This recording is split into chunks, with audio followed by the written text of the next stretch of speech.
Welcome, all my stereotypes. Welcome to episode 5 of the Stereotypical Bullshit podcast. Tonight, we have a student and an agnostic. And guess what we're not talking about? Stereotypical bullshit! Here we are. Thank you for joining me on the 5th episode of the Stereotypical Bullshit podcast. Now, if you're new to the scene, so to speak, my name's Jason, aka Superquig. I talk to random stereotypes about bullshit. I don't talk to people about stereotypical bullshit.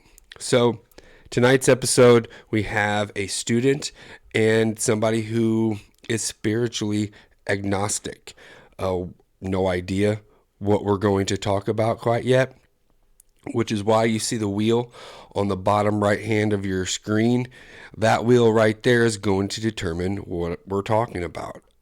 It's probably going to be some crazy nonchalant stuff, but that's kind of the way it goes.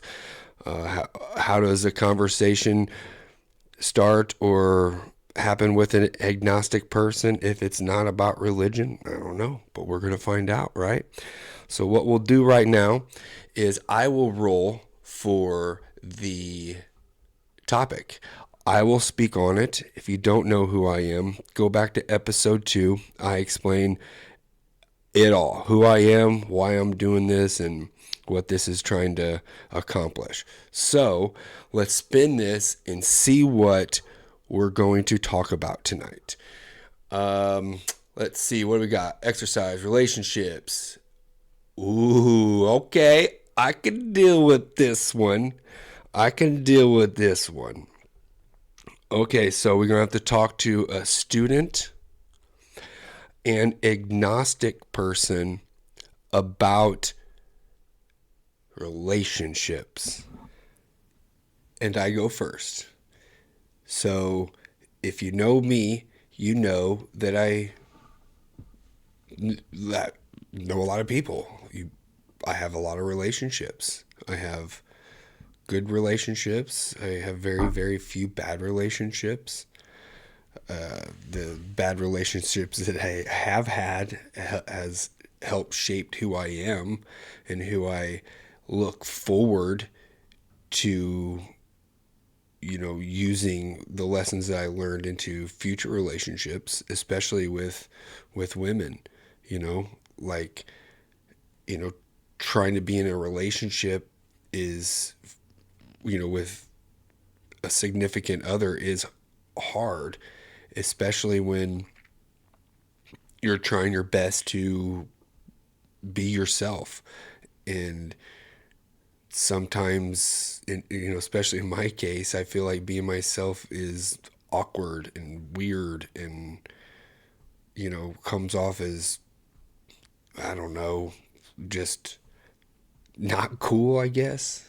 Again, those are the stereotypes that I've built in my head that my friends tell me, like, shoot your shot, be, you're worth it. You're a good person. And, because of the relationships that I was in the past, sometimes I don't feel like I'm worth it. I'm good enough for certain people or certain relationships. And so I do my best to, just be nice and be myself. In the past, I did conform to, certain cliques and relationships. I, didn't divulge, exactly who I was in certain instances. And, some buckets were filled in some relationships, and other relationships, they weren't filled at all. I'm lucky to have the relationships that I have, whether that's with my, my baby mamas or, my kids, with, everybody, my friends. Some of the closest relationships I have are with my kids. I try to be open and honest with them as much as possible, which I think most relationships just need to be, is just honest. We're talking to an agnostic later, and In most instances, I think that's what I am too. I don't fit into many religions. I don't conform to a lot of the beliefs, and it's not a point to where that's going to make me think any less of you. And in the past, I would not bring that up in certain instances because I would want these people to, like me. And I don't want them to not like me because, I didn't have the same views that they did. And, early on, it was, I'd be very vocal about everything, like politically and, you know, let everybody know my beliefs. But that's where you're drawing the line in the sand for relationships to either flourish or not flourish. And I think it's because too many people tend to hold on to their certain beliefs and not willing to take in certain views. And that's where I'm like, I don't give a fuck at all what you believe in or what you want to be or anything. I mean, I think that's how good relationships work is you understand who somebody is, and then you have to understand that in a long-term relationship that the person you met and fell in love with 20 years ago isn't the same person 20 years from now. Now, I'm sure they're the same person, but you know, political views may have changed, taste buds may have changed, and you have to adapt to those in good relationships. One of my, best friends has complete opposite view of damn near everything that I have, but we have fun together. We love sports. We go to the gym together. We uh, play video games together. And so those views on certain things is not really a detriment to me and my relationships that I have with the people that are around me. My daughter, like my boundaries and my moral high ground help shape her to be a beautiful woman. And like that's my pride is that in certain cases I'm able to stand my ground and keep my morals. And if you know me in my past, you know that there's one or two people in my life that took advantage of me being, a good person and not letting my morals or boundaries take effect. In fact, I didn't have any. And so when it comes to certain relationships, I'm able to set boundaries. And if you break these boundaries, I'm okay with not talking to you. I can move right along with my life because if you're not willing to give positivity in my life and show the same effort that I'm giving at any point in time, then you can't flourish in that relationship. And it really all it is just a detriment to me. Now I don't have time to worry why you don't want to be in my life. I've got kids. I've got my own priorities, which to me is the number one thing. You can't make anybody else around you happy unless you make yourself happy. Like, I will go to the grave and die on the hill. It says that you are the most important person in your life. You are. You have to take care of yourself. You have to mentally be there for the people around you because if you're not happy, you cannot make the people around you happy either. And so I've adopted the concept of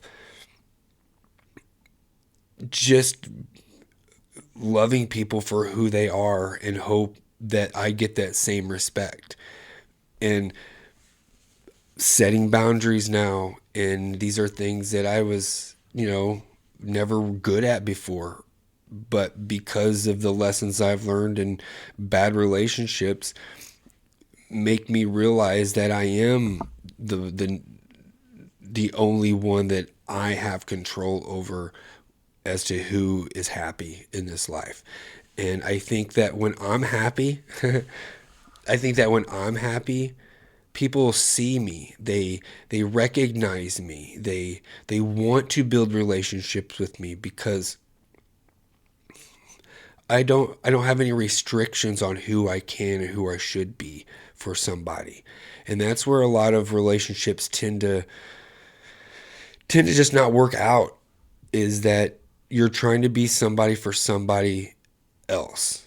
And I I don't believe in myself as much as you might think I do.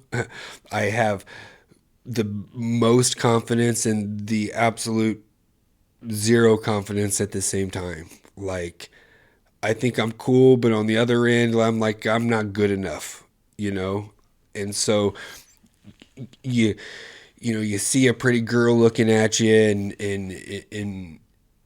in my head, I'm like, what the fuck is she looking at?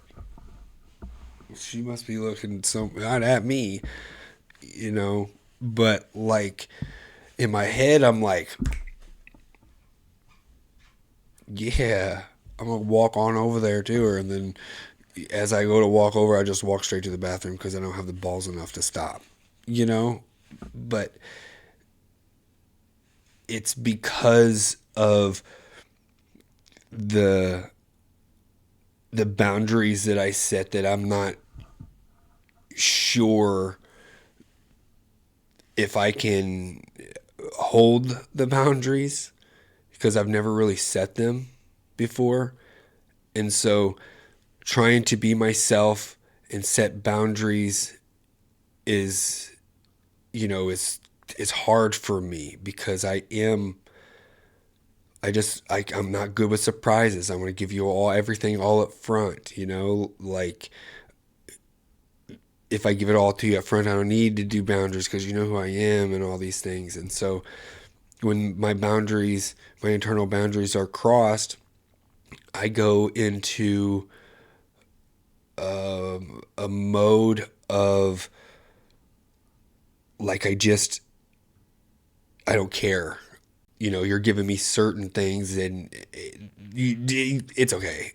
You cross this boundary. Well, it won't happen again. I know it won't, because I'm an empath, and I completely believe that you're going to be a better person on the other end of this. If I treat you good, you'll be great. If I get greatness, you'll get greatness. And so, you know, there was no quid pro quo there for a lot of my relationships. It was always just do something for me, take from me. Manipulation and the things that had, made me guarded now is new for real. Like, setting boundaries is new, whether that's friends or, you know, women or whatever. Like, setting certain boundaries is new. I've been able to set boundaries with my kids, been able to set boundaries with past relationships for the most part, but like, trying to enforce these boundaries, does that make me a bad person? No. Like, I feel bad for, making them feel bad because they crossed a boundary, like, that's where my head goes. Like, I'm always, hurting. I wouldn't say hurting, but I'm always just trying to help other people be good, like, I could be the best self-help person in the world, but I would probably need the second best self-help person in the world to help me because, like, they say some of the best coaches can't do. And that's kind of the same thing. Like, I'm emotionally stable for the most part. You know what I mean? Like, I know I'm a kid at heart, hence all the shit that I got in here, all the shit that I'm doing here. And, but like, I'm 43 years old, man. I don't want to fucking go through any more of this bullshit. Like, this is who I am. Accept me. And if you can't, like, why did you like me to begin with? Because all this made me who I am. This is my love. These are my passions. That doesn't take away the passion or the want or the need to build relationships with anybody because I got other stuff going on. Like, effort again is met halfway. And if if I get if I get any effort, you're in my life for like forever. I have friends that I've known, cheats. This one. I've known him since I was 12 years old and best friends still to this day. I've known like all these people, Wally, I've known these people and they're great friends and they accept me who I am and they're willing to tell me to, you know, get the fuck out or sit the fuck down, shut up. Like those are the type of friends you need in your life. And I think not too many people have those, mainly because they don't want to take accountability for dumb actions. And one thing that I've learned after hurting people over the course of my 43 years is that I can't apologize and not like back that up. And so I learned I don't want to hurt people anymore. Like it hurts my feelings to hurt people. So when I apologize, I'm going to back it up with actions. An action without, or an apology without actions, an acknowledgement is just manipulation. And so I will, if I hurt you in any way, I'll do everything I can to seriously show that the apology was real, through my actions. If I kick you in the shin and I say I'm sorry, I probably won't kick you in the shin anymore. And so I kind of use that into all my relationships anymore because in the long run, that's what most relationships should be based off of, is just being yourself. And if you fuck up, show the person that your apology is true by acting upon your acknowledgement of said apology for what you've done, taking accountability. And so, you know, taking accountability when you've done wrong is so hard to do, especially in a relationship, whether it's with your friend or whatever. You said you were going to pick me up at 8. No, I was doing something else. No, you were just not there on time. Why can't you just take the accountability and say that? And so there are a few relationships that are like that. Most everybody has maybe one or two people that are like that, but no bullshit aside type relationships. And I think a significant other should have that same view. Like I've gone through 2 marriages, and I what can I say? It's I take accountability for a lot of the stuff that had happened, and it's because like you cannot be a good person and do wrong no matter what it is an accident or whatever, and not acknowledge your accountability for said actions. If you do something wrong, apologize. If you hurt somebody, apologize and let them know you acknowledge and that your actions are going to help the apology and hopefully keep the relationship somewhat afloat. But if in a relationship things get that bad to where you're constantly apologizing for things, even if in my case I was apologizing for things I didn't even do. And it, it rewires my brain. Like, I feel guilty for having a victim mindset, to feel as if I was the abused one in a relationship. And it's not stereotypical for guys to feel that way. Usually the guys are the sociopathic, pathological, lying narcissist. I don't know. Like, and so I I'm at the age now where, again, like, I can't take any more bullshit, whether that's through friends, family, girlfriends, whatever. Like, I know what hurt me, and I have to stay away from the things that hurt me. You know, I know in, like, I think it was AA or something like that. I've heard it. It's people, places, and things. That are their triggers. There's people, there's places and things that can trigger you into wanting and needing a specific drug or action or whatever. And I know that firsthand. If my drug dealer lived, with me like she did, it's very hard to get away from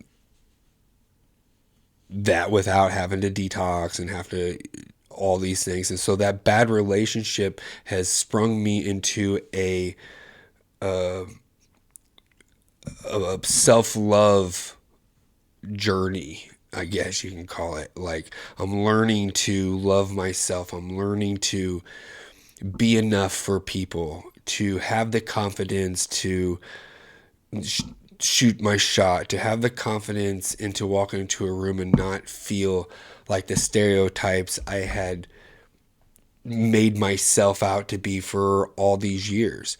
Those are the demons that I'm fighting. I'm fighting the stereotypes that I've given me.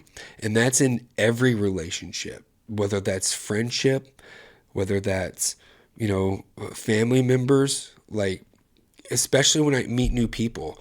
Like, I love meeting new people. In my Thursday night bags league, I try to make it a point to remember people's names. I know that doesn't sound like a lot, but if I play you one time and then the next week you come by and I say, "Hey, what's up, Rob?" Like, that kind of makes you feel good to know that I took the time or whatever to remember your name. I do that because it's nice. It makes you like, "Oh shit, what's your name again? I'm sorry." Like, that's not the point. I wanted you to know that it makes me feel good to make you feel good. And so I'm a very much of a socialite, extrovert when it comes to those things. But in the back of my head, I'm like, "You're talking too much," or, like, does he think you're a ginger and steal souls, or does he not like the blues? Like, I'm always stereotyping myself in my head to, like, to bring myself confidence down, I guess. But, luckily I'm able to just, I'm learning to just be myself more and more. Like, I've noticed that the people around me notice that more bubbly. I wouldn't say louder, but I'm definitely funnier. The older I get, I feel like the more handsome I become. But I digress. That's that super high confidence that I have, that's mixed with, now I feel super stupid for saying that. But I think it's just life, and life is built around beautiful relationships, and I thankfully have some beautiful friends in my life, some beautiful family members, and it's going well. And I appreciate all my friends that listen to me ramble about random shit on a weekly basis. But I think you guys can see how my mind that races all the time has an effect on certain relationships. Like some people probably think that I am a narcissist because I talk about not necessarily myself, but my Legos. I talk about my Legos a lot. I got such a big Lego collection. I really do. Maybe one day I'll anyway. But when I talk about those things, it's not because like I'm a cool, savvy Lego guy.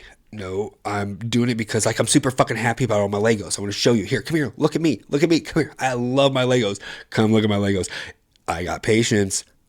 Come look at my Legos. Look at all the stuff, like I do that because that's exciting to me. I want the people that I know and love and want to be a part of my life in any capacity of a relationship is to know that I like Legos. I don't care how nerdy it is. I don't care how expensive it is. I don't care. It's something that I love. And if you love me, you'll just accept that too.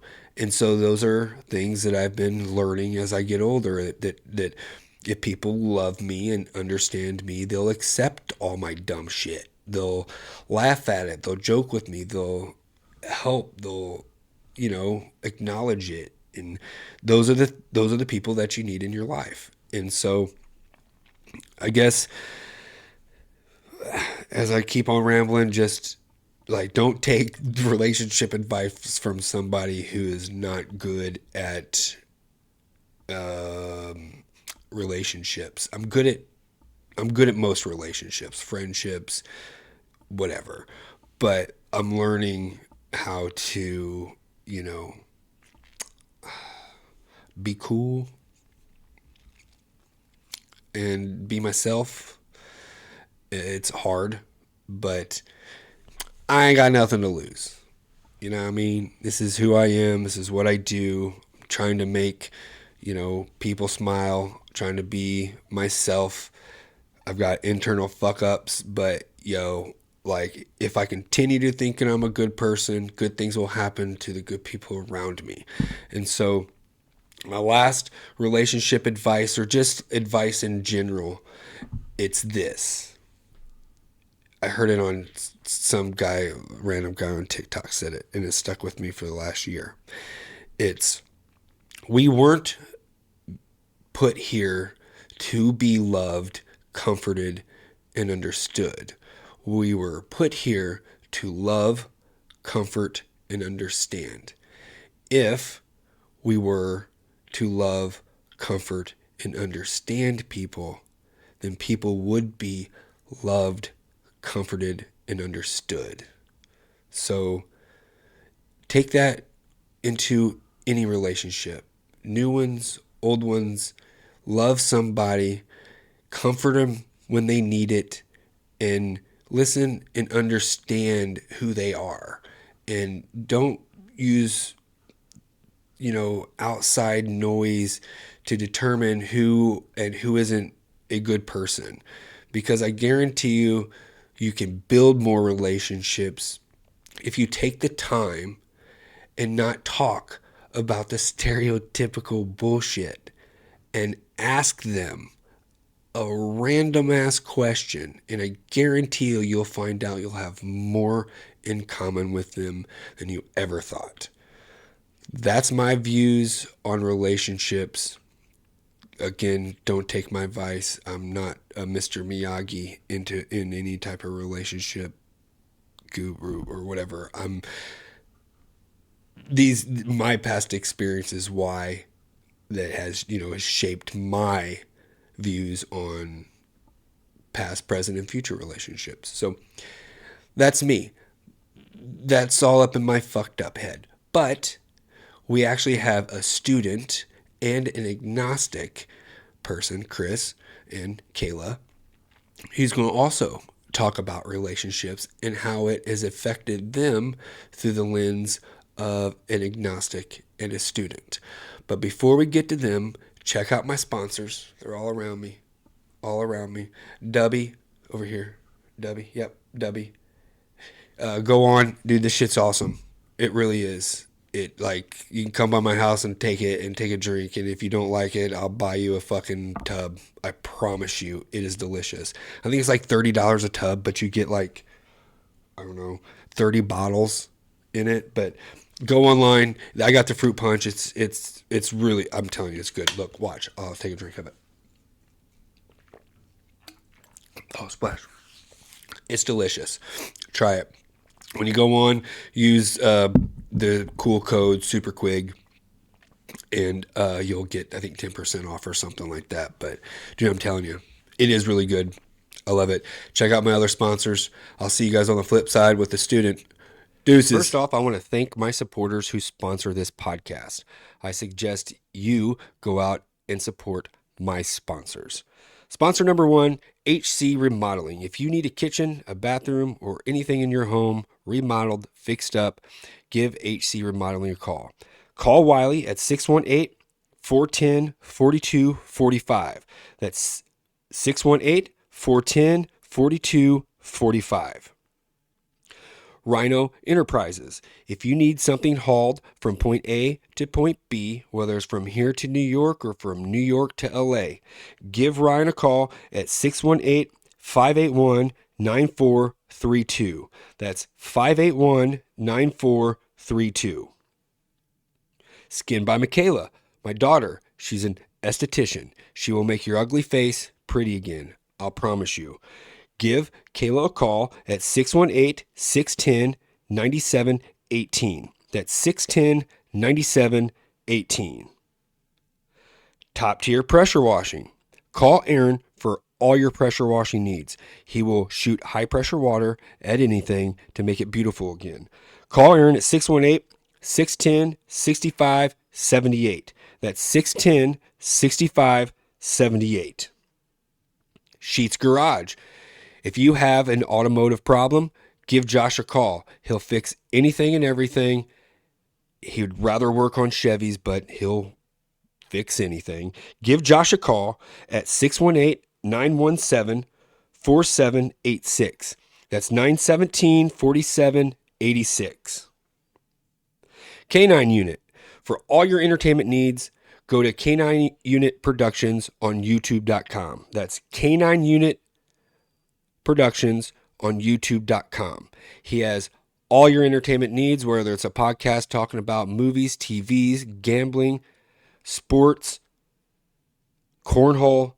He has it all. Go see Wally. Go subscribe to his channel. It's K9 Unit Productions on YouTube. Next is Cornhole with Smooth. He is bringing the community together one bag at a time through the game of cornhole. For all your cornhole content, go to Cornhole with Smooth on YouTube.com. Cornhole with Smooth on YouTube.com. GRHL, the Gateway Roller Hockey League. I am a board member in the GRHL, and we are looking for more hockey players. We play roller hockey in Edwardsville. We need players from all skill levels. If you just want to play organized hockey again, go to gatewayrollerhockey.com, go to waivers, sign up, come down and play some hockey. We are also looking for sponsors. So if you're wanting to sponsor the GRHL, get in contact with me in the description below. Shoot me an email. Last but not least, I am sponsored by Dubby Energy Drink. It is a powered, no jitter energy drink. Shake it up, get going. They have tons of flavors, cool company, and with everything, including Dubby, let them know SuperQuig sent you, and they will do what they can to get you a small discount. Again, use the code SuperQuig through Dubby or any other sponsors. Let them know that I sent you. Again, support these sponsors because they support me. Thank you very much. Deuces. Okay, here we are. finally got our student. She was late for class a couple of days, but we got it taken care of. Here she is, my daughter, Makayla. Hello. You might know her from the sponsor, Skin by Makayla. Makayla is an esthetician. Is that correct? That is correct. Okay, you went to college where? At the Salon Professional Academy. Okay, what did you get a degree in? Esthetician, so aesthetics. Okay, and then you got your license in both Missouri and Illinois? Correct. And then, so, how long were you there for? 9 months. 9 months. Okay. So, the topic that we're going to talk about today is relationships. Great. Okay. Yay. Okay. Now, I'm not going to lead you on into bring out like bad things. Yes. Okay. Like kind of like my first question. As a student graduating from high school, how long did it take you before you decided to get into school? School-wise, like get into school. Yeah.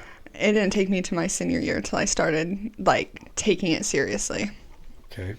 So did the relationship that you had in high school, did any of those last until you got to college? No. No? No.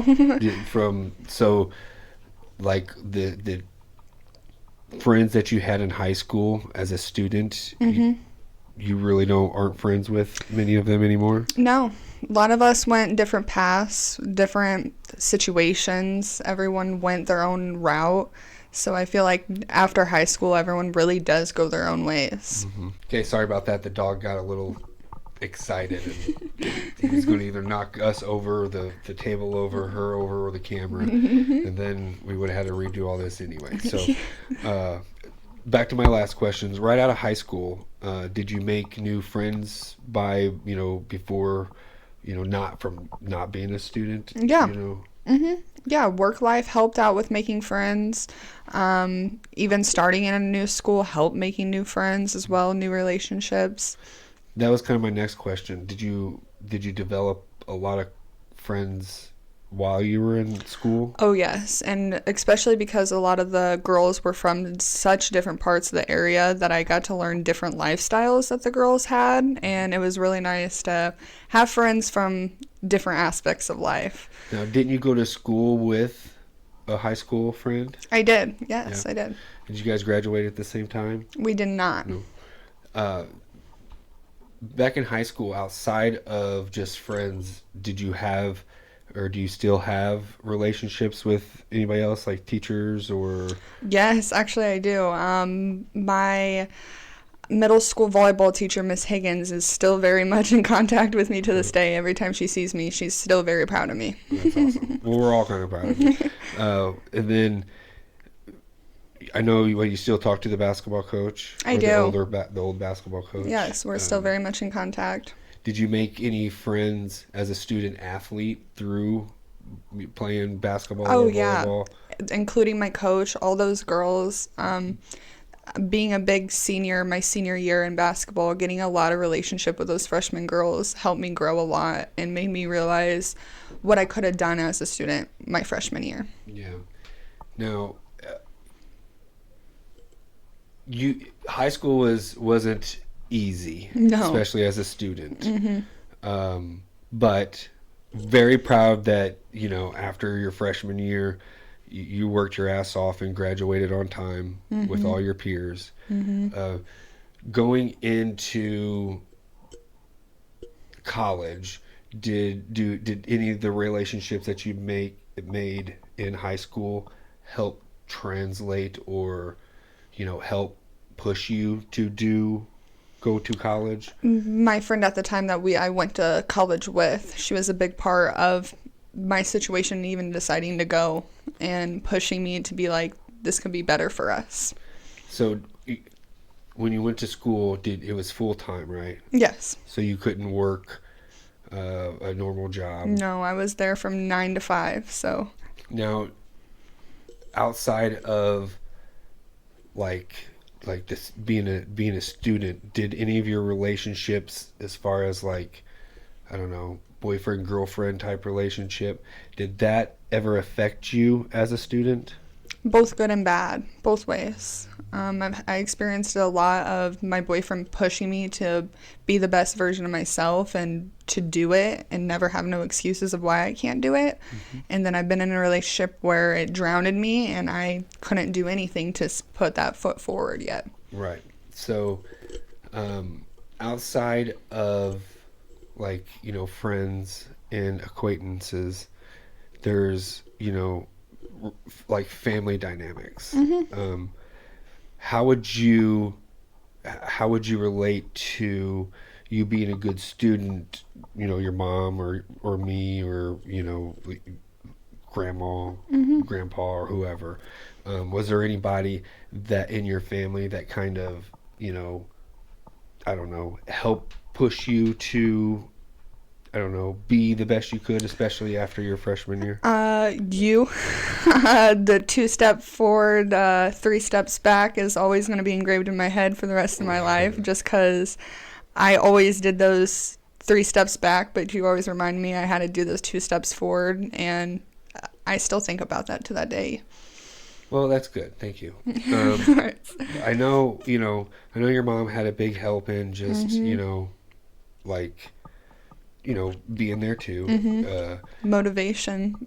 You also have, a younger brother and 2 younger sisters. I felt like, the relationship that you had with them early on as a student, was quite difficult. But I think that especially your junior and senior year, you kind of took, the bigger sister type thing. Route of everything. Yes. You kind of you matured very, very quickly. I did. So now that you were in college, did you make any relationships with like any of your teachers or any of the faculty? I did. I got really close with one of my teachers. She's a makeup artist, and I really looked up to her. I had offered her any type of help to stay in contact with her. I still have her on social medias to keep up with her posts and stuff like that, because I really looked up to her while I was in school. Now, did that being in college and full time, did you have any strains on your relationships like at home or anything like that at times? Oh yeah, I'm feeling like I'm missing out on time with like grandma. Not seeing grandma enough. I eat at myself for that a lot, and just small things like that. Even just like not even getting home in time for dinner or something. My relationships, even with my animals, not seeing them as much, not like missing my animals. That was a big part too. Well, you had an animal that turned into what they call it, Venus turned into PETA. Yeah. She's the neighborhood cat. Yeah, she's Big Bertha out there. Like she just struts her stuff. It was like she was like the first non-stray cat that like became like Heathcliff, where everybody's like stands down. It's funny. But like, how long were you there for a day? Was it an 8-hour work Yeah, day? pretty much an 8-hour work day. I know there were times where it did get hard, especially trying to even to get in. Yes. Do you feel as if like the relationships that you've had with all your friends and family were again kind of motivation to do something other than just working somewhere? Oh yeah, my biggest motivation, as coming from a family who doesn't not much of us go to college or have a background in schooling, it was it was my mission to at least go back and have some sort of education. I know Taylor. Yes, Taylor. Taylor was my third youngest sister. She's an RN, I guess, or she's a nurse, or she went to school to be a nurse. She was one of the first ones that really kind of went all the way through. I tried to, I don't know, be a sports announcer. I worked at Lewis and Clark for a little bit and was going to go back to being, a student. I couldn't imagine, being 40, 43, and then going into this classroom full of 18, 19, That's 20-year-olds. nothing new, though. I had No. a 40-year-old in my class with me that was a teacher that started all over her life all over again just to become an esthetician. I wonder how many relationships she's made along the way with that one. Right. I bet she's the most popular kid in class. Right.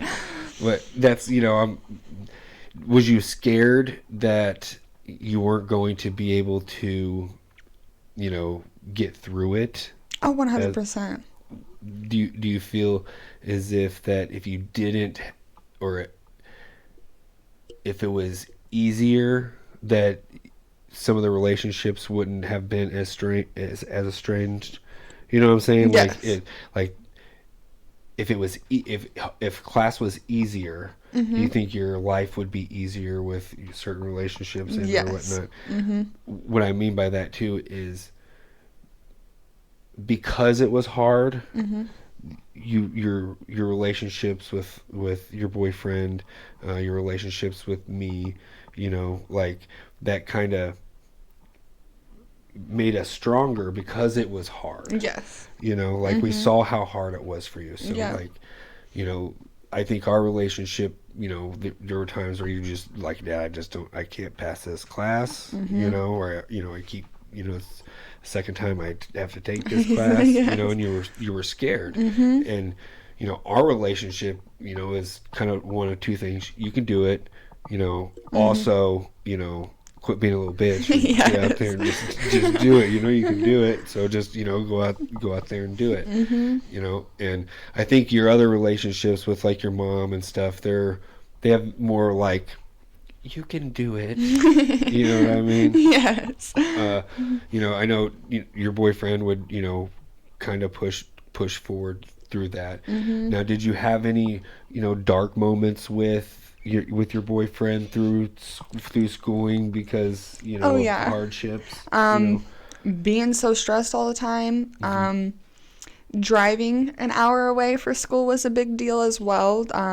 Car issues, gas, small things like that matter when your relationship is so serious, and just small things that weren't big mattered the most during the hardship times. And that was, looking back, we know now that that was so pointless, but during those hardships, those little things matter the most. Right.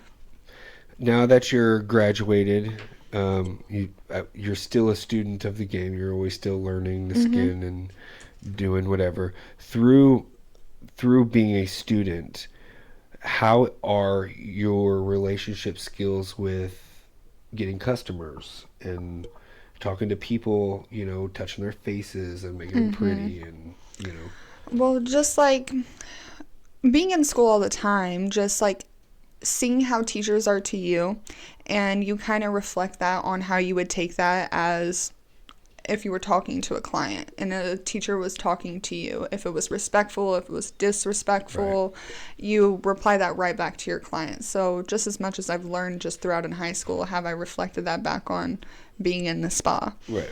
That was one of my favorite things about being with people, is I can really just start talking to people, whether or not I make a lot of sense sometimes it's one thing, but starting a conversation. Like, I'm not very good at interviewing. You know what I mean? Like, I didn't sit down and write, questions. What I'm about to ask you. Because I didn't. Like, there was, a day or two where I had, known that I was going to talk to you, but the things that I ask is it's off the top of my head. Yes. That's why it's I think it's easier that way, kind of like starting relationships, you know what I mean? Like with relationships with customers or meeting new people, like being able to just, have a conversation and ask questions and just, go off and do your thing. Now, do you think that you went to school for what you really wanted to do? Honestly, I can't answer that. Yeah. I still don't know, just because I'm still growing. I'm still learning. Yeah. Always. Considering my whole life, I have loved anything beauty. It's nothing unexpected, But there was a whole different route that I wanted to take that I didn't. And I still think about that route often. And yeah, so. What do you think is you can be a student again then? I do. I do think I could go back. That break of everyone being like, don't take that break off, go straight into school, that break helped me a lot to like kind of think of what I want to do. And I think this break now after graduating has also made me help me think into the next step of what I wanted to go to. Now you got 2 younger sisters, a brother that's going to be a senior next year, and he's the youngest. Probably, I think he's the youngest kid in his class. Yes. And, he's got a lot of maturing to do. I know, like, is it hard knowing, especially you went through a little bit of college, high school wasn't that much further away. Is it hard to, like, have a relationship with, like, your brother and your sister, and because this is, as a dad, this is the worst fucking thing. It's like saying, hey, this is going to happen. This is how, work hard now. Yes. You play a little later, Yes. like, do you feel like that's sometimes a strain on your brothers and sisters? Oh, yeah. Especially I can see it with your brother, but like, he is getting better. And I think really good actually, but I do think it's because he has the type of relationship with you have. And you knew, you went from not, being not having it to graduating with honors and stuff like that. So you know what I mean. So having said all that, like, do you try to give him more, or the girls like that type of advice? Oh, definitely. Just because I don't want them to go through what I went through. That was hard. I believe in them so much more than I did myself at that time, which is weird, but I think they really do got it. I know all my siblings are so smart, and they just need to take it seriously. If they take it seriously, I swear we can really go far. And I didn't realize that until it was too late, I think. And that's what I want them to realize is don't take it for granted. There is a point where it's too late, right? And you need to lock in either side of the because later. You can only really be when you say through the eyes of a student, you are talking about when you were, those are the prime years of your life. Oh yeah. Like when you're learning, you're not only learning, but you're making so many relationships because you're in, if you're prime in school, time of life. You know what I mean?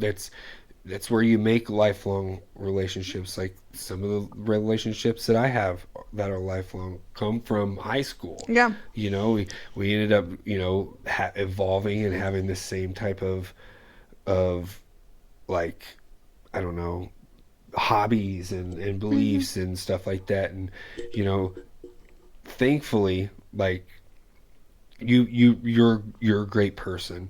Now, do you feel as if, like, being a student kind of made you like more hardy, you know what I mean, more like, I can do this, I think I can do it again, you know what I mean, like makes you stronger to want to learn more, to want go, do it again. Just because I didn't think I could do it, so I think after the achievement of feeling I could do it just makes me realize I can do more. Yeah, it's kind of, that's what I was like, like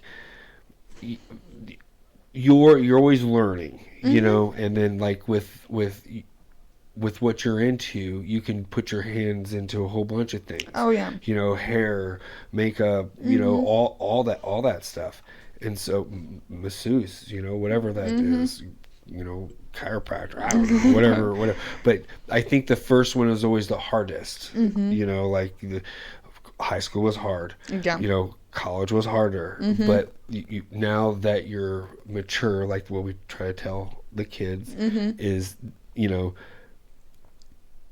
like it wasn't that hard. Yeah. You know what I mean? Like in the moment, like, you know, It two feels steps, you know, 3 steps back, 2 steps forward. It's hard right now, but you'll pick up the pace and Yes. you'll get it. And, you know, I know a lot of students, you know, are, a main student. Like you think of like a college student, you think of, like, your stereotypical college kid, party kid. I don't think you had time to party. I know you didn't, you weren't old enough, but you were really never a party kid anyway. But like, you just didn't have time. I didn't. You know, and so do you feel as if because you didn't do that, you may have lost some relationships along the way to where you couldn't be there because you had school? Yeah, I still think about that to this day, just because I'm freshly 21 and I see those people that go out and stuff, and I just never did it. And now that, like, even an invite out doesn't feel as much as it would have been if I was like 16 and going out, but yeah. So do you think being a student, especially pretty much, boot camp for 9 months, kind of put it into perspective as to what, like what's needed in Oh, life? yes, 100%. Once again, the drive out there, the hour drive, coming home, realizing that you got to eat dinner, you need to get yourself to bed, and you need to do the same thing over again tomorrow. And I'm not drinking and hanging out with everyone partying the night before that I gotta be up at 6 o'clock in the morning to be a student and to be the best version of myself there. Right. And do you feel like that is being a student, being your best version of yourself, help build relationships that you met along the way? Like, did you ever feel sheltered or shy as a student to prevent like relationships from happening? I think anxiety wise, I always had the feeling of people talking about me, and I don't know why. And I think that bothered me a lot, friendship wise, relationship wise, with anybody, like my whole life, because I just thought everyone had probably something bad to say. Hey, welcome to the Stereotypical Bullshit Podcast, because this is where it all stems from. It's inherited, I guess. So I think that was a big part of not like being scared of making friends and like having relationships, was my anxiety telling me everything. Do you regret, being in class and hearing, yeah, we're all going to go to, Pete's Lounge and get a, big burger and we're going to split it 18 ways. You guys, like, do you want? Oh, yeah, I do. I definitely, I do. I want to go. I want to have fun. I want to do it. Is that what's best for me, is what I ask myself often. As a person, as a student, as everything else, is that what's best for me? I love a good hangout, but what are we doing? Is that what's best for me? All right, a couple more questions. First one is, if you could give, a 20 or your 16-year-old self, or the girls, a student, like how hard that you had to work for it, what would you tell another kid as a student? What could you tell them to kind of get them to understand that learning and being a student after high school, whether that's trade school, college, doctor, because I think a lot of people need to be pushed, as far as just having the motivation and the confidence in the people around them. I think that's where, our relationship and telling you that you can do it, really helped, because if you didn't get that, it would have been a lot harder. So what would you tell another kid, like right now, whether they like school or not? Take your time. I know I said that we have a time limit and stuff to everything, but it's only a certain period of time. I'd soak it up. Ask for help. Gosh dang it. Ask for help. Ask for help. I absolutely love that because, as a coach, like kids don't ask. They just expect us to know, and then that's when they'll like be like, okay, because they're so afraid to ask. I know trial and error is good sometimes too, but if you keep trial and erroring, you have to ask eventually. And I'd tell anybody, ask for help when you need it. As a student, because you're going to need the help. So just use it wisely. Okay, so good advice. Great advice. Last question. As a student of life, what have you learned in your, couple years of, college or whatever and high school, being so close to high school, maturing so much within the last 5 years? Like, as a student of life, what have you learned from being a student over the course of, As a student, I'd say mind over matter. Being in a situation as a student, could be anything. A situation happened at school, don't like how it turned out. Your mind matters more than anything in that situation. I've definitely took over a long time of positive mindset matters. If I'm not in a positive mindset, you're going to think negatively. So staying positive is literally probably the biggest thing of being a student. Get that failing F grade. You have to turn it around somehow. If you keep negative, you're gonna fail that next test. And then those are the things that you have learned to kind of help with, the rest of your life. Like, if things aren't gray, it's like, well, at least they're not black. No, yes, you know what I mean? Yes. And like I'm learning that now.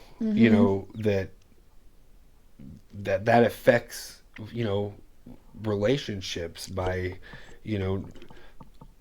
being so dark and gloomy and stuff and not having a positive outlet. And I think that because you were a student longer than just high school, plus you had to work even harder in high school than regular kids. And so I think that your hard work will help, from what I see, your perseverance, your good mindset, I think all came from being a student. Yeah. And I think that'll carry on for the rest of your life, as a student of life, so to speak. Always be learning, always teach people your knowledge, and like, I don't ever have to worry about you not being nice to people. So, because it's more like, please be nice to me. Yeah, it is. I'll be nice to you, I promise. So I'll give you a hug right after this. Yeah. So yeah, but that's kind of where it's at. Again, I think that some people look at a college kid as more of a partier, like more of a, skipping school and not showing up and, slacking off, being in college for 5 instead of 4 years. You did a little faster route because this, like, I still feel like that would have been just as hard as a 3-year college, because you spread it out so much. Yeah. But again, I think the conversation that we have might help somebody who, again, might be struggling in school and they have an idea to what to look for. It's a different outlook than, college is going to be super, super hard, or, Right. I only got to do this or I got to do that because mom and dad or whatever, like, again, work hard now and play later. Yes. Because especially if you do something you love, then it's, they say it's not work if you're doing something you love, but that's wrong too, because doing something you love probably takes a lot of hard work to do. And I think being a student, kind of helps reinforce the idea that, always be learning, always be teaching, and, if you're kind to people, then it'll, pay twofold. Okay. As a student, anything else you want to say to anybody, or? Keep trying, keep pushing, and ask for help. Good. Great. That's great advice. Replay that over. I'll clip it, and then like you just that'll be my new thing. That's our new jingle. I'll put it in front of the podcast anthem or theme or whatever. So thank you again. Everybody say bye to Kayla. Make sure you call her. The phone number's in the sponsorship thing. She does amazing work with skin. I mean, I'm pretty because of her, so that's saying a lot. Mm-hmm. And for real, look. Yeah, not too bad. Not too bad. No, I need to shave. But anyway, I appreciate it. Tell Kayla bye, and we'll see her sometime soon. Deuces. Bye. All right. Well, there you have it. My first in-studio guest was my daughter, who lives 3 houses down from me. And she spoke on being a student and how being a student had affected her relationships. It was very, very nice to have her here to talk to her. I know we kind of got off the subject a little bit, but one, I'm not a very good interviewer. I Googled how to interview people. So it was a good conversation. We did get off topic a little bit, but I still think you kind of got the gist of how being a student or being a college student can affect certain relationships in your life. You know, some grow stronger, some not so much. But again, let's give Kayla a big round of applause. Yay. Way to go, Kayla. Great job. One more. Good job. I thoroughly enjoyed having you here. I can't wait to talk to you about some other things as being a couple other stereotypes. But it was fun having somebody in the house, too, you know, in the room and kind of talking to them face to face without kind of being on the phone. Speaking of being on the phone, Chris is here. He was on the phone. We talked to him next. He's an agnostic, and he's going to explain how relationships are affected by him being, you know, not so religious, more agnostic and on the logical side of things. So I will see you guys on the flip side. One more round of applause for Kayla. I don't think I'm ever going to get over this soundboard, so stick with me. All in all, great conversation. Another great conversation comes up with Chris. I will see you guys on the flip side. Deuces. All right, welcome back. We got our second guest tonight. How you doing? He is a self-proclaimed agnostic. For those who don't know what an agnostic person is, I actually got the definition pulled up, or I did. Here it is. It is the view that the existence of God, the divine, or the supernatural is unknown or inherently unknowable. Coined by T.H. Huxley in 1869, it stems from Greek a, meaning without, gnosis, knowledge, representing a stance of suspended judgment rather than outright denial. Agnostics focus on evidence, holding that human knowledge is insufficient to prove or disprove higher powers. Now, that I personally am an agnostic person myself. Everybody say hi to Chris. Chris is our agnostic. Say hi to Chris. Hi, Chris. How you doing? I'm the agnostic. You're the agnostic. You're also a couple of my other stereotypes I can't wait to get to. Oh, good. Yeah. You're going to be a great guest for years to come. I can already. I love actively being a stereotype. It's kind of it is kind of the point, you know. Like you are a debater, a procrastinator, not a procrastinator, but a what's the one that what is it where you I know what really matters. Yeah, but you also like to argue, which is awesome. Same thing. Yeah, it is it. So I drew a topic earlier today. I spoke about it, how it influences me and who I am and whatever it is. So everything that I talk to you about, I'm talking to you about through the eyes of as as somebody that's agnostic, not necessarily Chris, but somebody who is agnostic, how do Right. you or how do you develop or how are relationships in the eyes of an agnostic person? So we're going to talk Okay. about relationships. Interesting. I like this one. This is good. Okay. So my first question is are being an agnostic and people knowing that you're agnostic, do you feel as if certain relationships don't form Yes, immediately because of that? 100%. I actually probably avoided having children with someone due to me being agnostic and them being more devout Christian.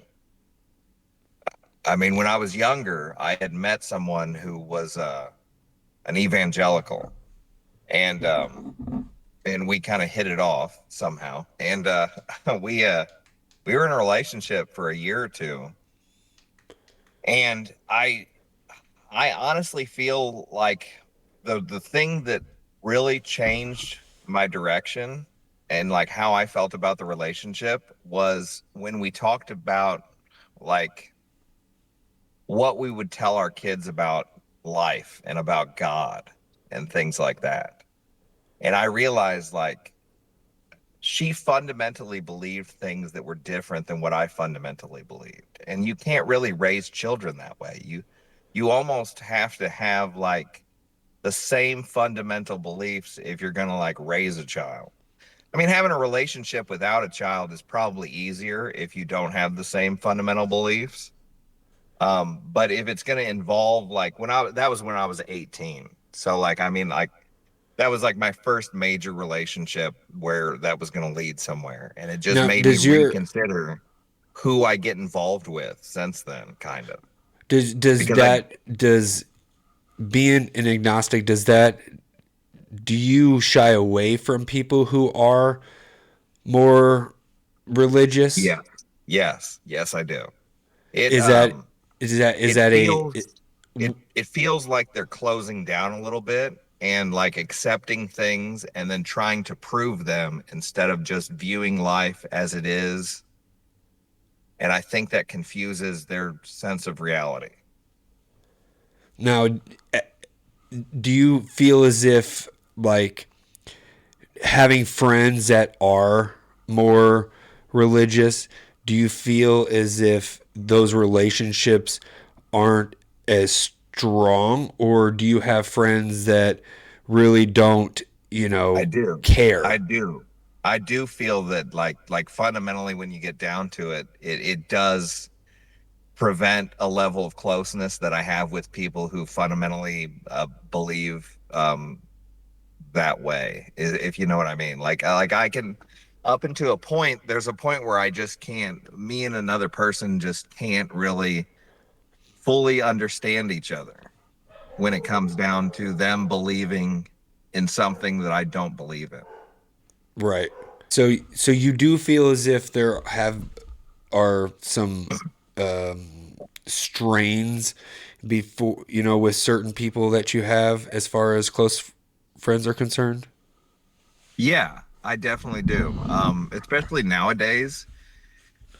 Well, maybe it was always like this, but it does seem like people are very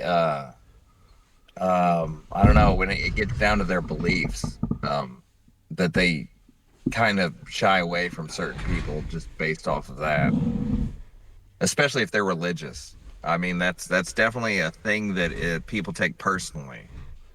Um, Now, it have always you feels that way a little bit with me. Whenever I'm with somebody who is like a devout Christian or a devout anything really. I have a few devout Muslim friends, and they, up until a point, whenever I differ from them, it's noticeable. it how do you do you go into relationships kind of feeling as if that's like the crux of what could be a friendship, like it Yeah, kind of all because it's not so agnosticism is not, it's more than just which religion you pick. Agnosticism is a view that some humans take regardless of which religion they were raised in. It's almost like an awareness more than it is a belief. And it's like they've reached a certain level of awareness that's beyond what they were born into. And I kind of gravitate towards people like that more. Yeah, And probably I'm not going to be able to go as far with people who aren't. right. And I'm kind of, again, like, I don't care, like, I have, friends that are completely politically on one side and completely,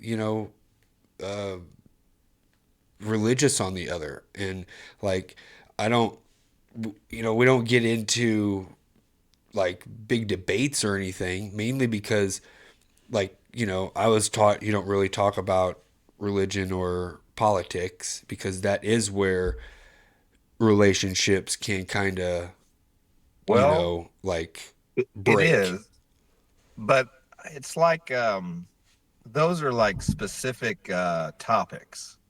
But agnosticism, in the way that I'm kind of like trying to describe it, it's almost like it's going to affect all of your beliefs, whether they're politics, it could be what you do on a daily basis. Like the your whole outlook on life could be determined by that. I mean, your whole actions that you take on a daily basis could be determined by that. Um, it's a little bit deeper than politics. Right. I think I think mine comes from some type of spiritualism that I had fucking felt on some DMT trip, you know? Yeah, And which is a very natural thing. right. And so, but like the awareness of, the issues, the ego death kind of has stuck with me forever. And so, through the eyes of it as an agnostic, do you take those views with you, like, into, let's say, again, a like a girlfriend, or, you know a sexual relationship? Well, if we're talking about a relationship, it's going to be more than sexual. There's no Right. like there's no like sexual only relationship unless it's a prostitute, right? I mean, eventually you're going to like, have to have some kind of conversation. Right. Eventually you're going to, it's going to become a little bit more than that if it's not just a transaction. And then, kind So, of back to the, if you are with in a relationship that, talks about marriage, and you kind of accept certain views that they have, and then you, like you said, you end up having a kid. The reason why I ask this is because my daughter's 12. She has her mom, who is mom's side of the family, who is religious. They're not like real religious, but they believe in God, whereas I do not. So what are your views of, like, being a parent, like a parental relationship with your kids through the eyes of an agnostic? um, yeah, that kind of is what I wanted to talk about. Agnosticism is more an openness than it is a belief. So I would foster openness in like, anybody I was talking to, whether it's a kid or anything, anyone that I'm trying to, I don't know, convince to see things from my point of view, or to like, maybe just be open to things. Um, and I would have trouble with someone who was more like, no, this is the way it is, and this is the way I'm going to tell my children that it is.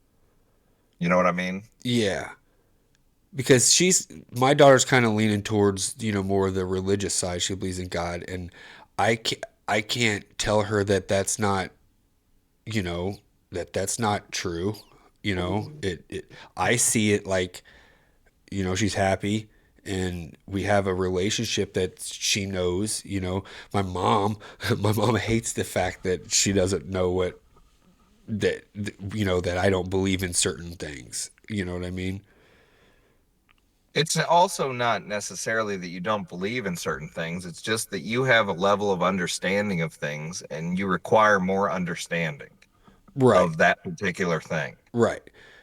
Very logical in a sense that, see it, touch it, feel it, taste it.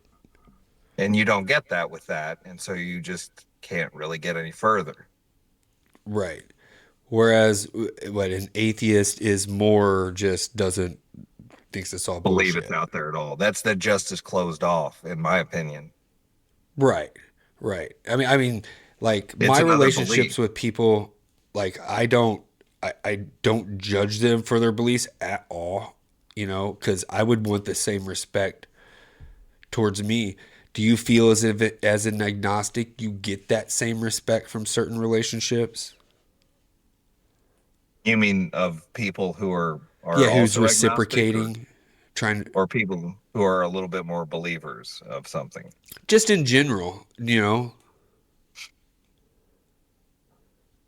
I'm sorry, I'm not sure what you're asking No, exactly. do you feel as if the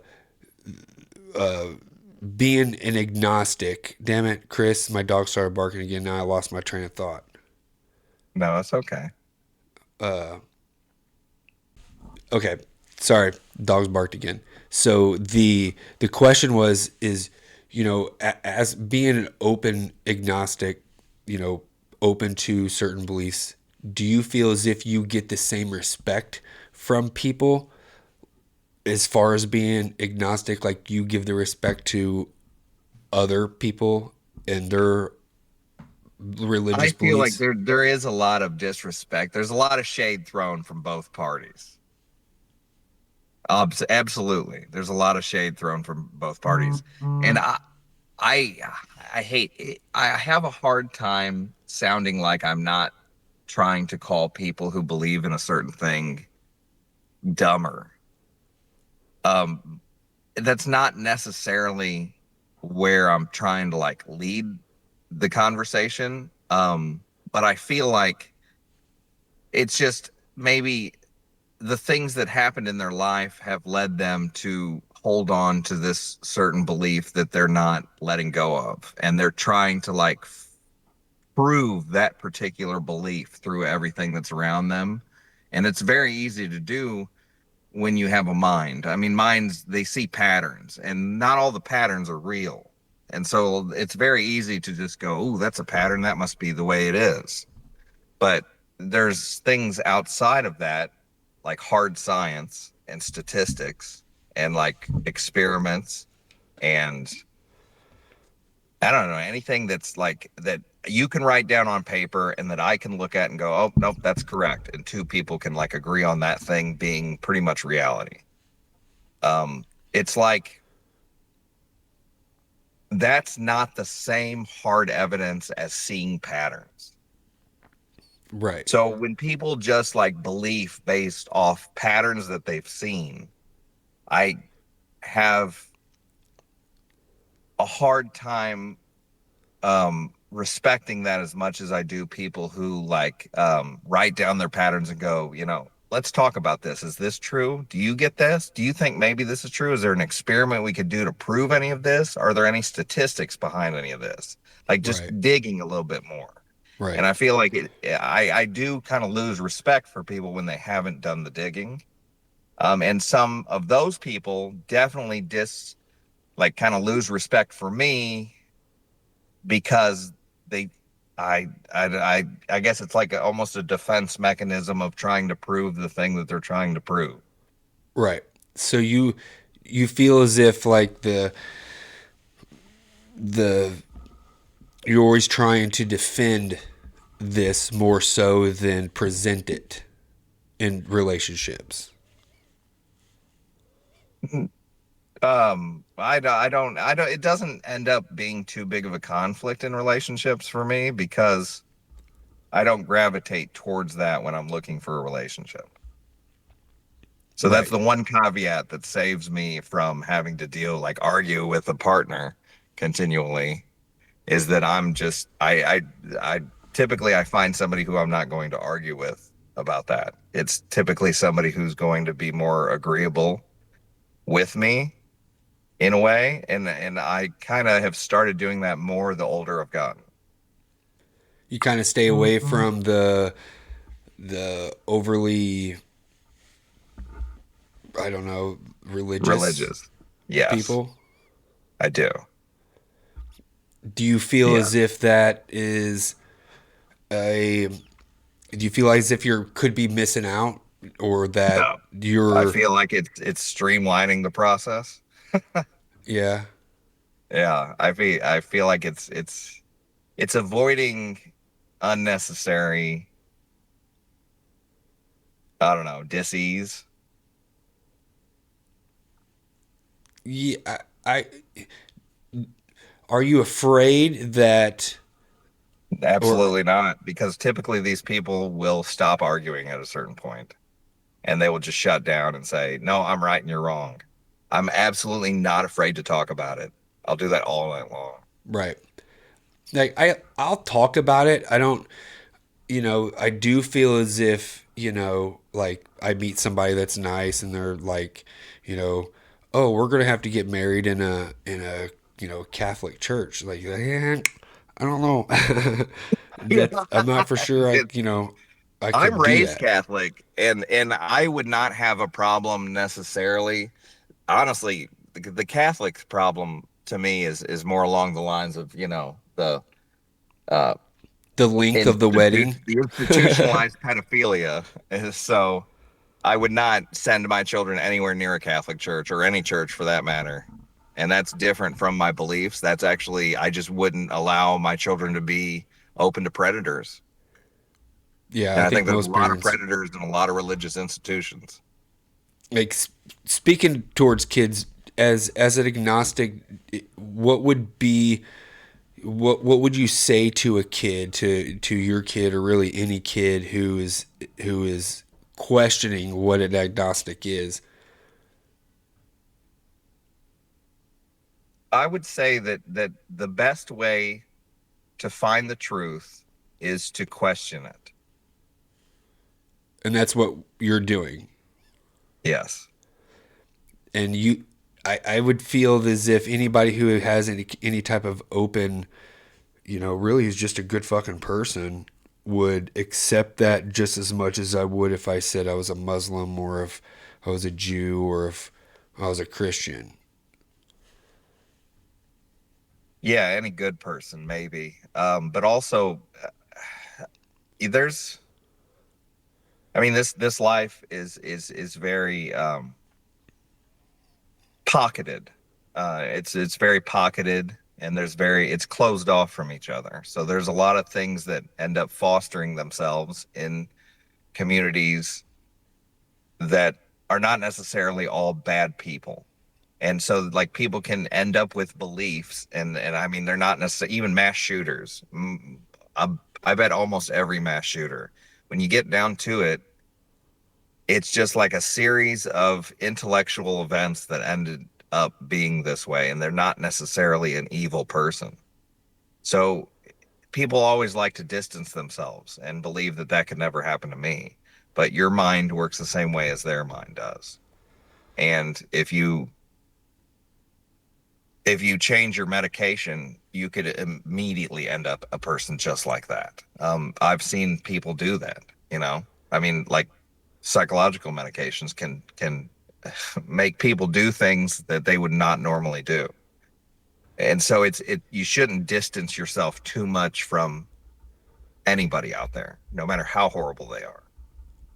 That's kind of like, again, my relationship is like with people is, if you're good to me, I'm good to you, and my empathy tends to get me into trouble because I just think everybody's good.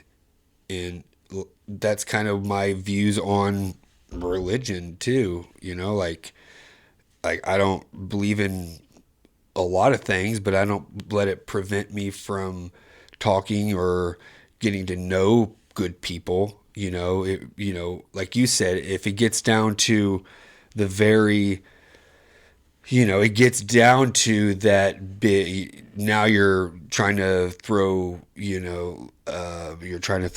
facts and knowledge at somebody, and one side isn't willing to take it. Now you have a little bit of a spat, but I don't think in my experience that would deter me from being friends with these people. No, it's it's like I would go with them to the bar, but I might not go with them to a week-long camping trip kind of a thing. It's like they're especially since our society seems to be crumbling. I think more and more we need to consider the people that are around us, maybe all that we have, if things get worse in Iran, or if things just get worse in general. And this whole like I'm a good person, that's a bad person thing is going to start getting blurred based on the lives that we're going to be forced to live. Yeah. Do you feel as So if like a friend, like there's acquaintances. I've learned the term acquaintance as I've gotten older. Like I yeah, have friends and then I have acquaintances. I agree. I agree. And I think even my friends don't, bully me or say, make me feel shitty for how I feel. They just don't ask me to church, and like I don't, be like, why you go to church? But I think that at the end of the day, you really kind of, everybody is different. And there are a lot of different religions and views and points out there. And I feel like, if we just waste our time viewing it through a lens of constant, you know, blinders, I think that's where like a lot of relationships tend to not flourish, is because they do have blinders on. They can only believe and want to believe in one thing, and they're not willing to accept our views on things, knowing that it's just as respectful, in my opinion.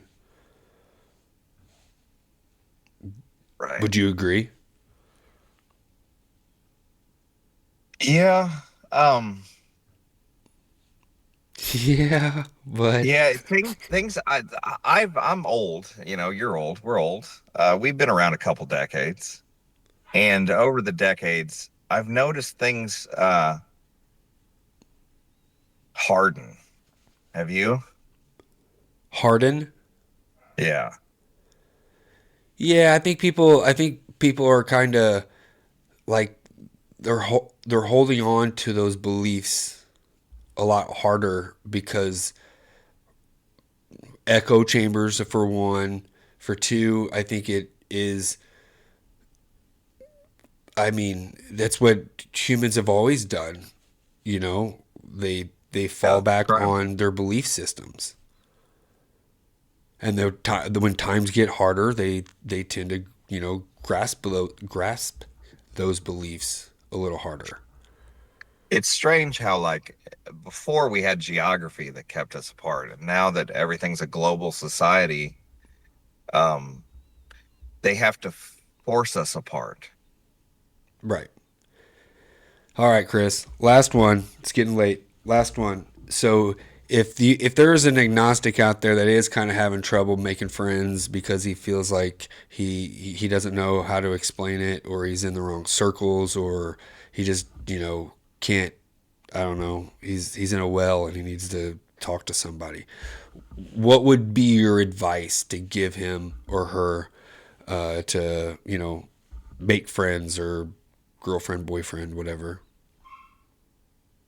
All right, I'm gonna give you honest advice.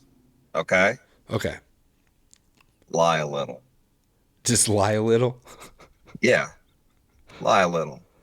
Go in there and try to be one of them. I could see that. It'll be fun.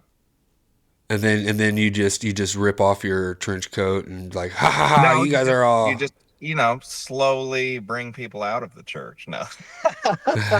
God. Now nobody's gonna let me in their church. I wouldn't let you 10 feet from a church, I tell you that. But Chris, it's a pleasure, man. I really can't wait to talk to you about some other shit later on. I really hope this was eye opening for some people who, just really doesn't understand what, we kind of see through the world through the lens of an Yeah, agnostic. yeah. It's I I I love debating, and I think that that's really what agnosticism is. I agree. I agree. Well, again, Chris, thank you. Everybody say bye to Chris. Bye, Chris. Until next time, dude, I'll hit you up soon, okay? Bye bye. Awesome. Thank See you. ya. All right. There was Chris, an agnostic, and how it affects his relationships. You can tell it kind of affects his relationships a lot differently than a student would, try to make friends, mainly because beliefs are hard to I don't know, present them to people that you're new to, especially if you know that they are, completely different in belief system or religion or, hell, even a sports team. You kind of beat around the bush until the topic comes up. But, it's eye opening to see how much it affects somebody else similar to me. Now, on my end, I being an agnostic, I don't let it affect me or my friends. I don't judge anybody for what they believe in. I would hope that they don't judge me for what I believe in or what I don't believe in. And so it's it's a situation where, uh, like Chris said, lie a little if you have to. At least skate by until you get comfortable enough to bring these out to certain people. I mean, in reality, if you've got a best friend and he's or she is, they are awesome, they would accept you for your beliefs and not judge you anyway. And it was kind of good to see how it affects, two totally different people. My daughter was kind of head down as a student and not really partying, whereas I think a lot of stereotypical college kids are really out there partying. So having and seeing that point of view from a student was really cool. But hearing a different outlook on a belief, especially the beliefs that I kind of believe in, and see how it affects other people. Now, again, I'm super social anyway, so I'll talk to anybody about anything. But it was kind of different to hear how it was a strain on some of his relationships where it wasn't so much for me. I mean, I got friends that, probably think I'm going to go to hell or whatever, but if that's the case, chances are y'all are coming with me. So, it's one of those things where again, being a good person, I don't want to step on anybody's toes. I don't want to, make it a big deal. Whereas Chris, on the other end, he likes to debate. He likes to figure out why you believe in these things, and he's combative in the sense that he's stand firm his beliefs. So it's it was great conversations. I really hope you guys enjoyed it. I ramble a lot. There's times where I lose track of the question because I'm trying, my ADHD mind has other things going on instead of just helping me talk all the time. But it's fun, and I really hope somebody learns something from this. If you got a student, make as many friends as possible. Try to keep those friends during school, because my lifelong friends were still uh, schoolmates. I went to either grade school with them or high school with them, and sometimes it is hard to make friends, especially if you're kind of socially awkward or if you have anxiety about meeting new people. But if meeting new people and not making new relationships is your thing, make relationships with your teachers. Like Kayla said, ask for help. do what you can to get out, unscathed and with good grades, and you understand work ethic. That way you can get yourself into college, and hopefully there you can kind of come out of your shell a little bit and meet new people, meet new teachers and friends, and go out and kind of be a little bit more social. And then if you are, agnostic or even religious, and you don't know how to talk to certain people, now you know that, some people are kind of shaded by it. Some people really want to kind of talk about it and debate and get it out there quick.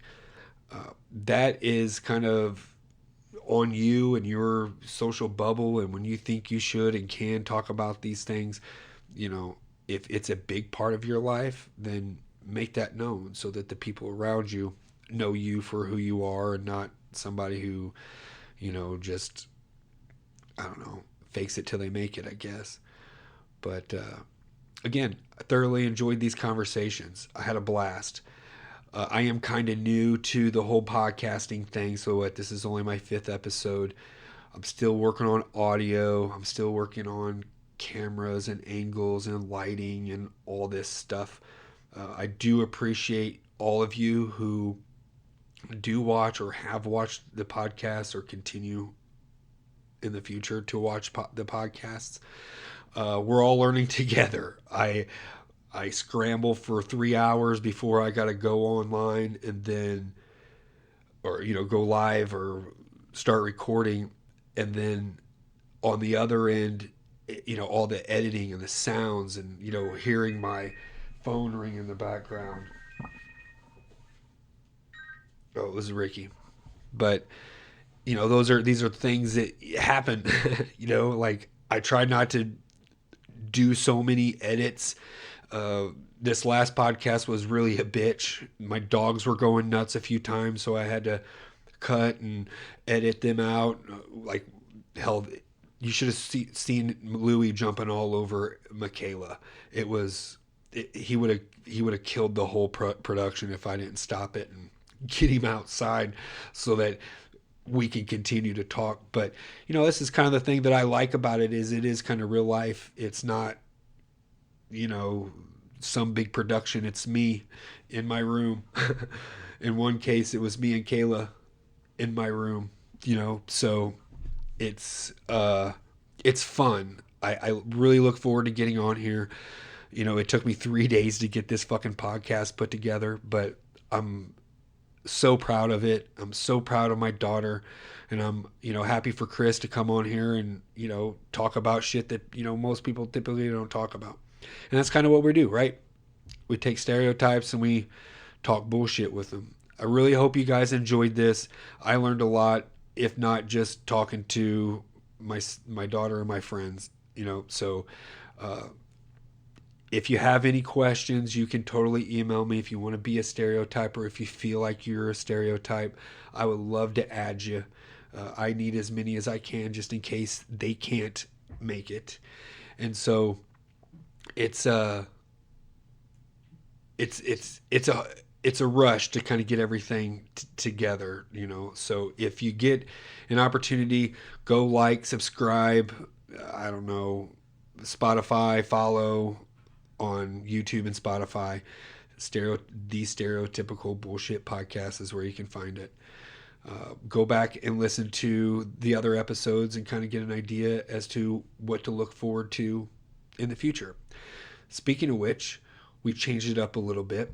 I don't roll the topic until I start recording, so I don't have any idea as to what we're going to talk about Sunday or next week or whatever the day I get it recorded.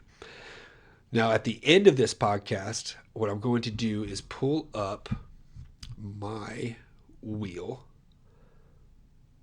and this, let's get it, there we go. Got my wheel. See the wheel on the bottom right? Okay, so that wheel, it's my left, your right.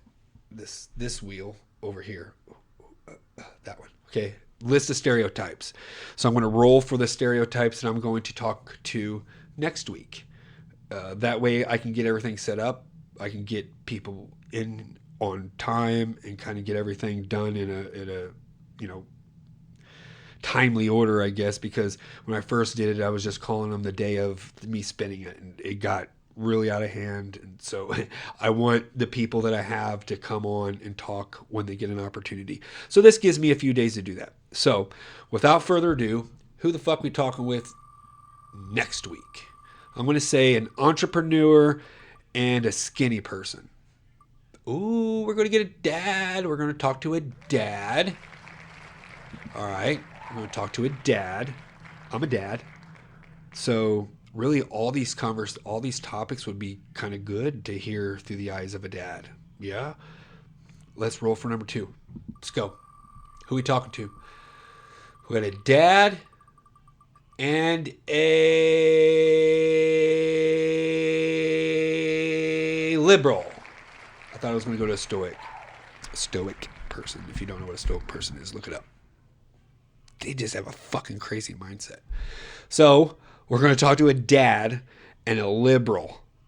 I don't know what we're talking about, but one thing I can tell you that we're not going to talk about is politics with a liberal, or just cutting the grass as a dad. So again, we do got a bunch of topics. If you go back to, I think it was the second one to kind of show, here's a little bit: fashion, porn, sports, space, money, education, hobbies, books, religion, pets, nature, music. It'd be kind of cool to talk to a liberal. He might like the same fucking music you do. What are you going to do now, Mr. Conservative guy?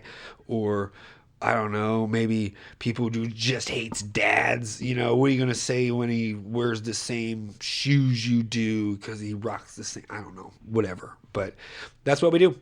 Next week, we're going to talk to a liberal and a dad about something. We'll find that. We will find that out. I can't even fucking talk. We will find out on episode 6 what the liberal and the dad is going to talk about. It's going to be fun. Thanks for hanging. Until next time, friends. Deuces!